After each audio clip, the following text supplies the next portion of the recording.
Frithiof Saga, Chapter 6, King Ring. There reigned at this time in the far north a king named Ring, no longer young, but gentle and kindly as Baldur himself, and sage as Mimir, who guards the fount of wisdom. His realm was peaceful as a grove of the gods. The green wood never echoed to the clash of arms, nor were the cornfields trampled by the hoofs of battle steeds. Justice held sway upon the seat of judgment, about which the people gathered to hold their ting, or general assembly, where each man had a voice in the affairs of the kingdom. Thither came many a white-sailed vessel, bringing treasures from 100 coasts, in exchange for the country's rich abundance. Wisely and well had King Ring guided the destinies of his people for more than 30 years, and prayers for his welfare ascended daily to Odin's throne. One day, the king sat with his warriors in the royal hall. Long was the feast, and many a horn of foaming mead was drained, but at last he pushed back his golden chair from the board, while all the chiefs arose to do honor to the words of their lord. Sighing deeply, he began, "My noble queen was taken, as ye know, from out these mists of earth, and now in Frigga's heavenly bower sits enthroned in purple robes. Naught remains to me but the flower-decked grave mound where she lies. She was the treasure of my life. But my babes suffer for a mother's care. The country lacks a queen. King Bela, who was often wont to be our honored guest, now also shares Valhalla's joys, but he hath left a daughter, as fair, they say, as the lily and the rose in one, and her I choose to be my spouse. 'Tis true that she is young and like the spring, while winter's frost has touched my locks with gray, but if it so be that she can trust an upright heart and nourish affection for helpless childhood in her breast, then will autumn offer to the spring its throne. Take gold from the vault rooms, therefore, and gems and costly apparel from the chests, and go ye to Ingeborg's brothers with my suit. Also, let minstrels accompany you, that they may assist your wooing with song and harp-string." A band of chosen warriors set out without delay, and, reaching the court of King Bela's sons, made known their errand. 3 days they waited for an answer, while Helga, instead of taking wise counsel on the matter, offered up horses and falcons on the sacrificial stone and searched the entrails to discover the will of the gods. But on the 4th day, Ring's messengers demanded an answer, whereupon Helga, deluded by the signs he had perceived, curtly rejected the monarch's suit, and the giddy Halfdan added jestingly, "'Tis pity our feastings must have an end. Had King Greybeard but come hither with you, truly I myself would now have aided him to mount his horse." Suppressing their wrath, the envoys returned to their master with King Helga's answer, nor did they fail to relate the affront that had been offered them by Halfdan. "An evil hour shall it be for them that sees King Greybeard on their shores," cried Ring, as he smote the great war shield that hung upon a linden tree in the castle courtyard.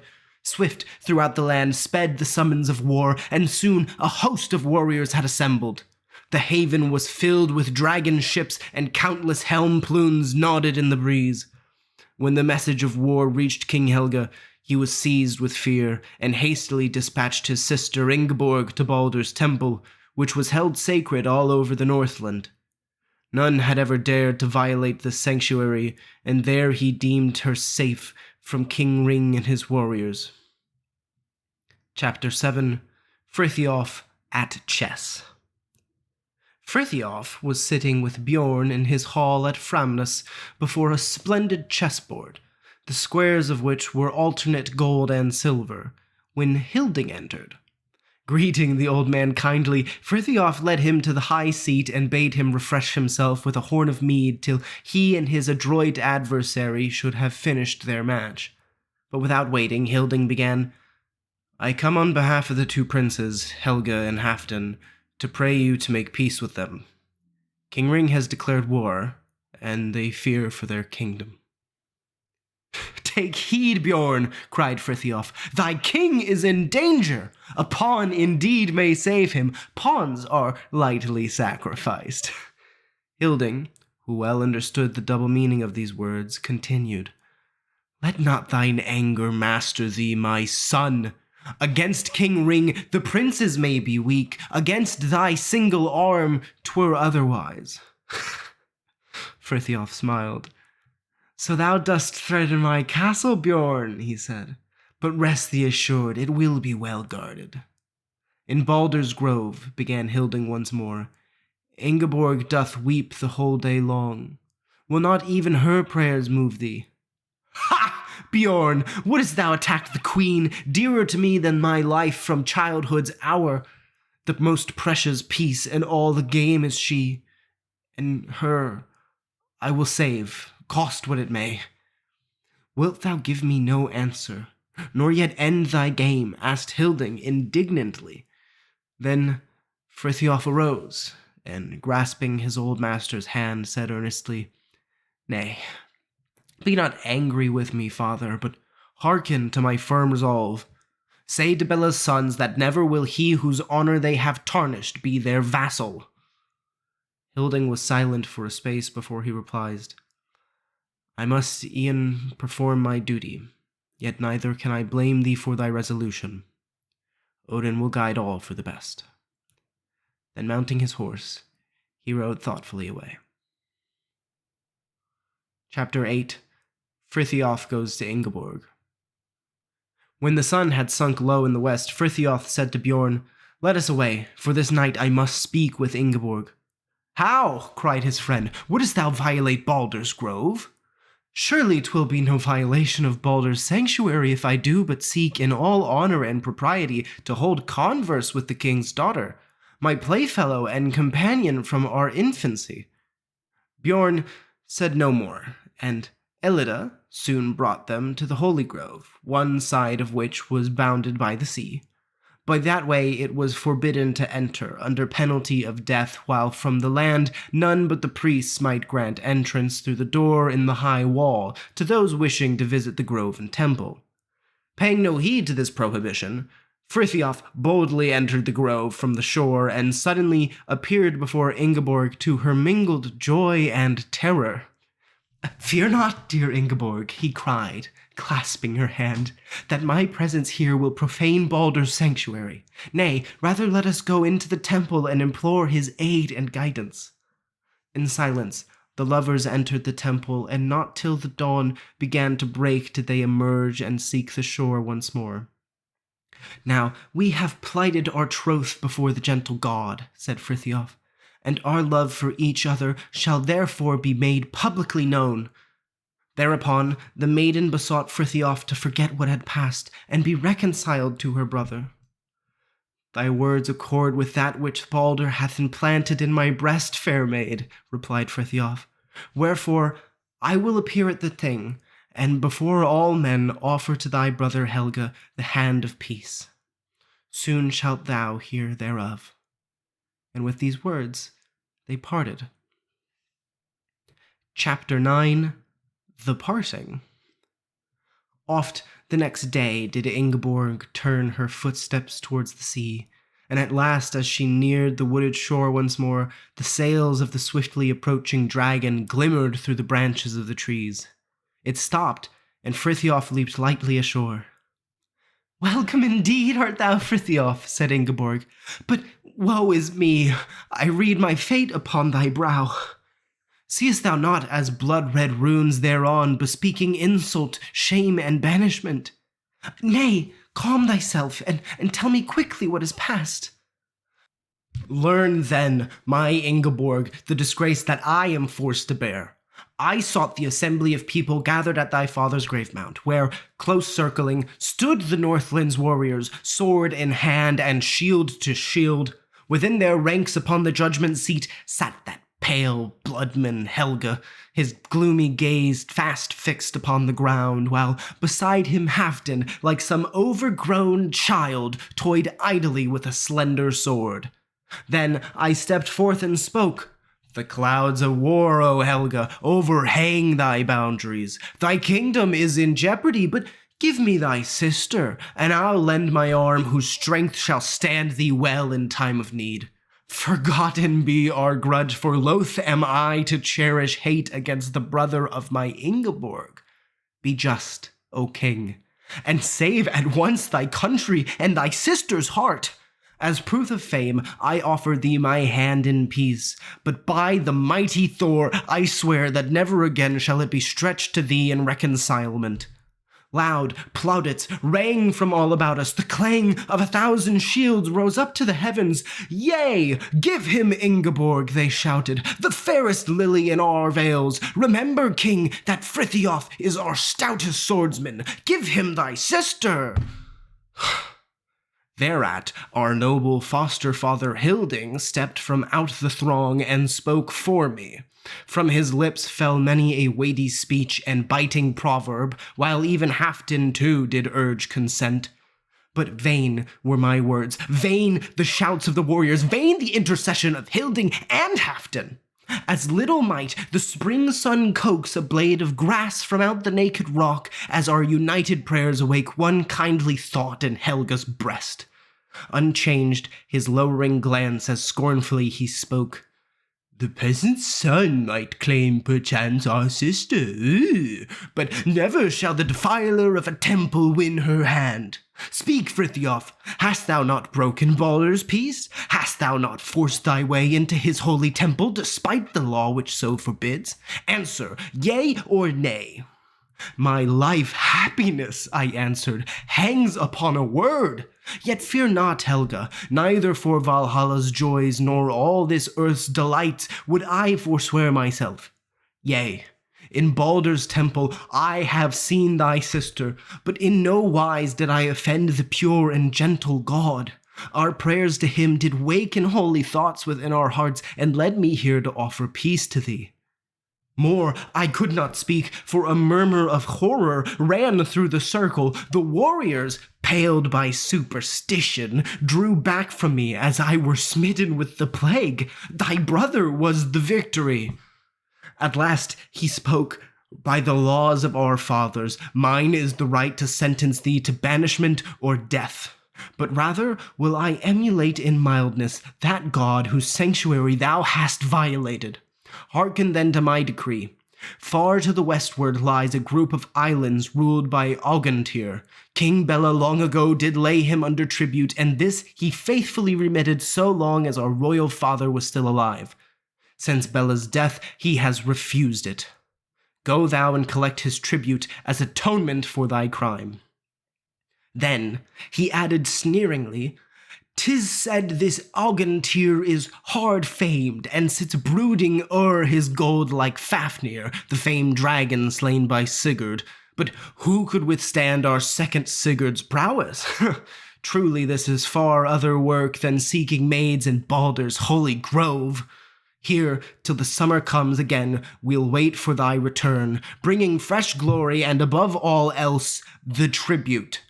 But shouldst thou fail in this, thou shalt be doomed as coward, branded, and banished from thy native land. So ended his words. The assembly was dissolved, and the warriors dispersed in silence. But what is now thy purpose, Frithiof? Have I a choice? This very day I depart to redeem my honor. And leave me here? Nay, come with me, my Ingeborg. Alas, that may not be. Yet hear me, beloved, ere thou dost fix thy firm resolve. Thy brother in his wisdom forgets that Augantyr was once my father's friend as well as Bela's. Perchance he'll yield with good will what I ask, but should he not, this friend I carry at my side shall prove a sharp and powerful persuader. Then will I send King Helga the gold he so desireth, and free us both forever from the sacrificial knife of that crowned hypocrite. Then we, my Ingeborg, will seek some distant, happier land, and bid farewell to shores so hostile to our happiness. Look, my Elida doth already spread her Ingle's wings to bear us swiftly over the wave. Come, beloved, haste thee. Alas, Alas, I cannot follow. What hinders thee, my Ingeborg? Were thy good father but alive, and did he— Forget not, Frithiof, that Helga holds my father's place with me. The gods have blessed and woven these bonds, and a woman dare not break them to steal her happiness, however near it lies. Once more consider, is this word thy last? Alas, dear Frithiof, I cannot, dare not do else if I would maintain my honor and thy own. Then fare thee well, King Helga's sister. Fare thee well. Oh, Frithiof, Frithiof, is it thus thou wouldst depart? Without a glance, without a hand-clasp for thy childhood's friend? Methinks one who is forced to sacrifice as much as I doth well deserve at least a word of comfort. The stir of life and clash of arms will ease thy grief, but what remains for me? To whom, alas, may I impart my woe? Within my bower I'll sit thinking of thee, and weaving broken lilies in my web, till spring herself with fairer lilies shall adorn my grave. Cease, cease! Cried Frithiof with deep emotion as he clasped the maiden's hands. Forgive me that my sorrow did assume the garb of anger. Thou art right. I see it now, my better angel. 'Tis true that only noble minds can teach us what is noble, and thy pure heart was quicker far to see the right than mine.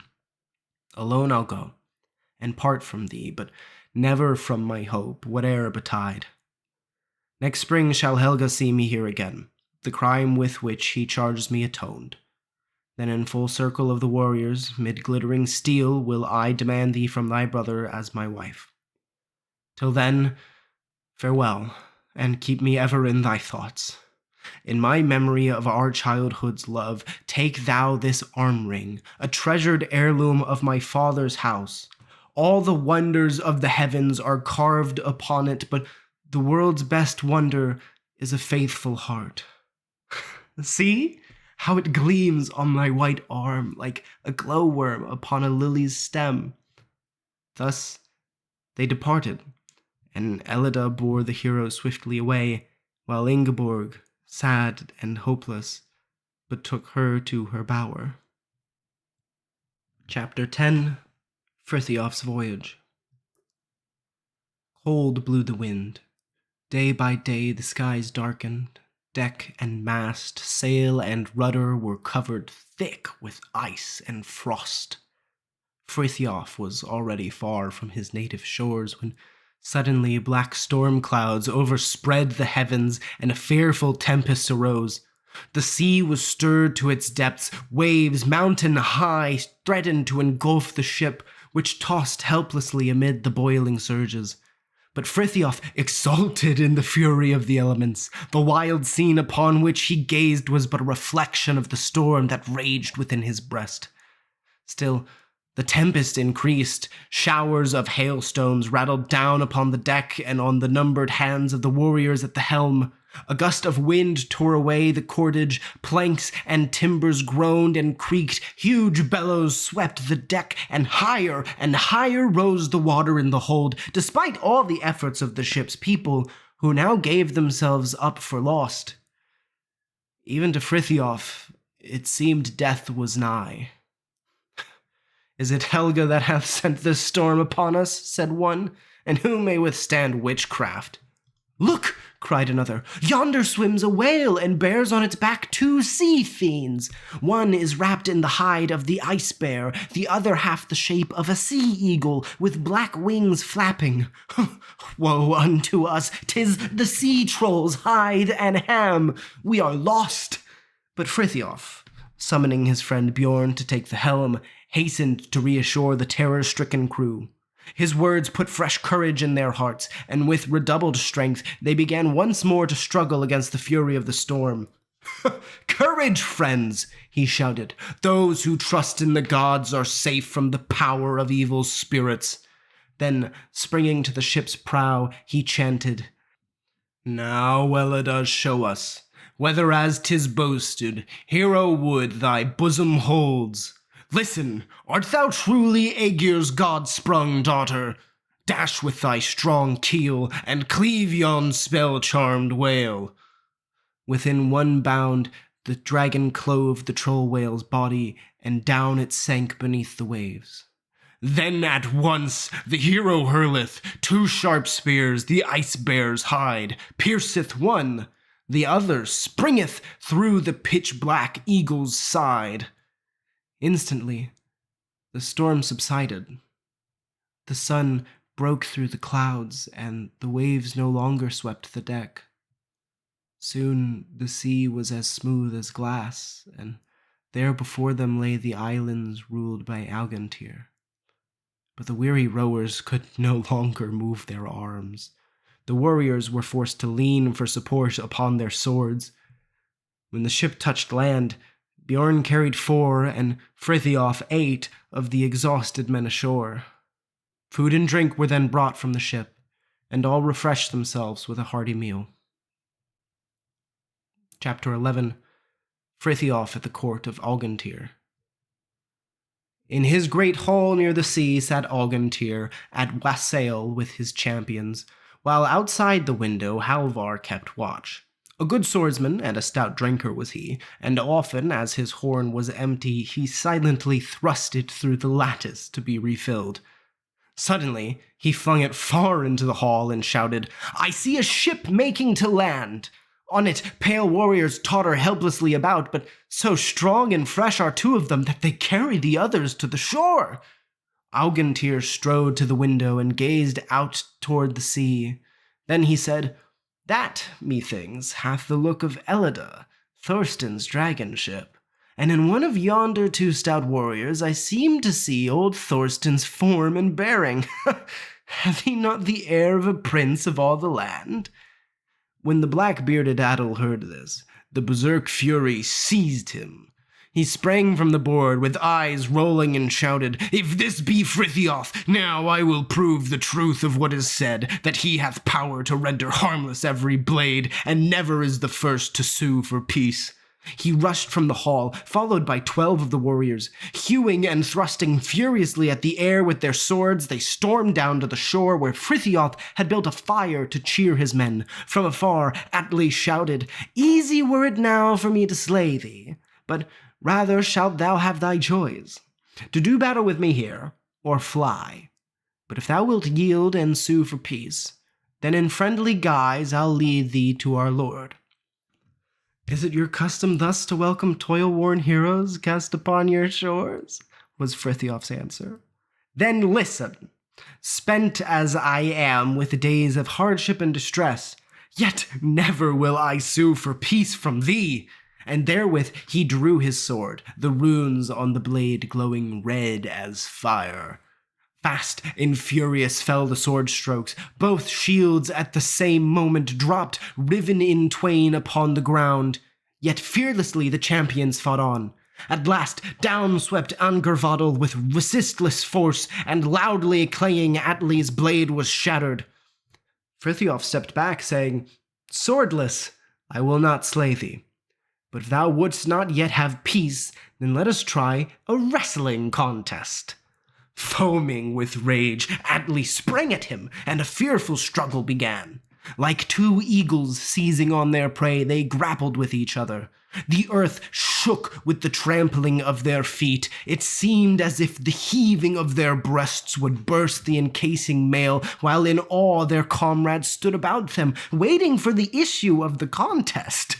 At last, Thorsten's mighty son succeeded in throwing his adversary, and kneeling on his breast he cried, "Were but my sword within my grasp, its blade ere now had pierced thee through, thy swarthy berserk."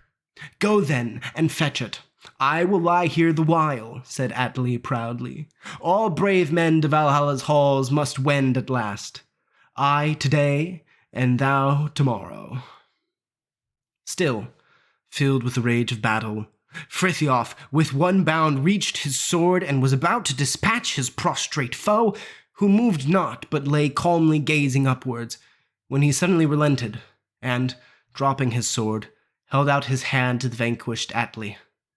Just then Halvar came hurrying thither, waving a white wand and crying, "Cease, cease your furious strife! The savory viands that await ye grow cold in their silver dishes, and my thirst doth press me sore." Therewith the two heroes, who but now had striven in deadly combat together, sought the court of Algantyr in peace. The appearance of the great hall filled Frithiof with astonishment.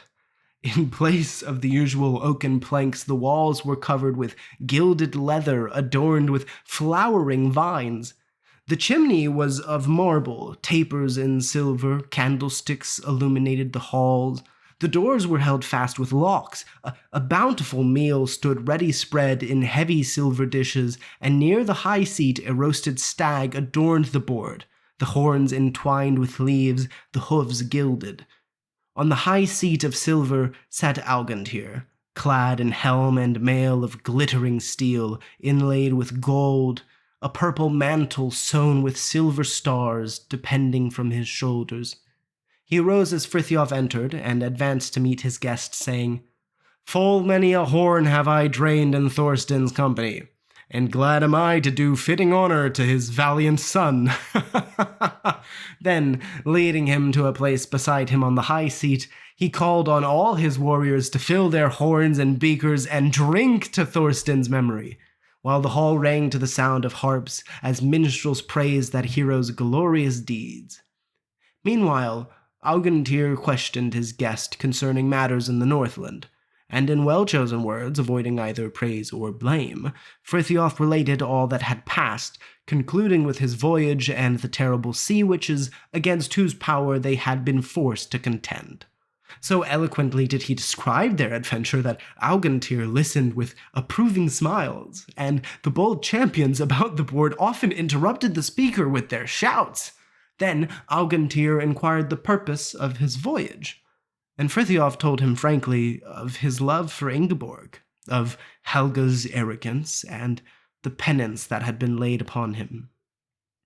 "For this have I come," he concluded, "to demand of thee in behalf of King Helga and Halfdan the tribute thou wast wont to pay in Bella's lifetime." Calmly Algantyr replied, "Never have I owned another as my lord. Free do I live, free also are my people about these seas. What I sent Bella was not enforced, but given in friendship. His sons I know not. If they would have tribute from me, let them demand it with the sword. Then shall they have the best of answers. Yet thy father was my friend." He beckoned to his daughter, who sat near him on a golden stool, and she hastened to the women's chamber, soon returning with a purse whereon was worked with rare skill a green forest scene. Animals of gold wandered beneath the trees, and above shone a silver moon. The tassels were strung with costly pearls, the clasp enriched with rubies. Algantyr took this purse, filled it to the brim with pieces of gold, and handed it to his guest, saying, "Take this as a gift of welcome, son of Thorsten, and do with it as thou wilt. But as for claim, I refuse to acknowledge any such. Hear now my wish. Tarry thou here till spring comes, as my honored guest. Courage and boldness stand thee well in time of danger. It is true, yet think not on thine Elida may withstand all the perils of the stormy season. And remember, there are demons in the sea, more mighty yet than those which thou did vanquished." To this, Frithiof gladly agreed, and he held out his hand to his hospitable host, saying, "Be it then as thou wilt."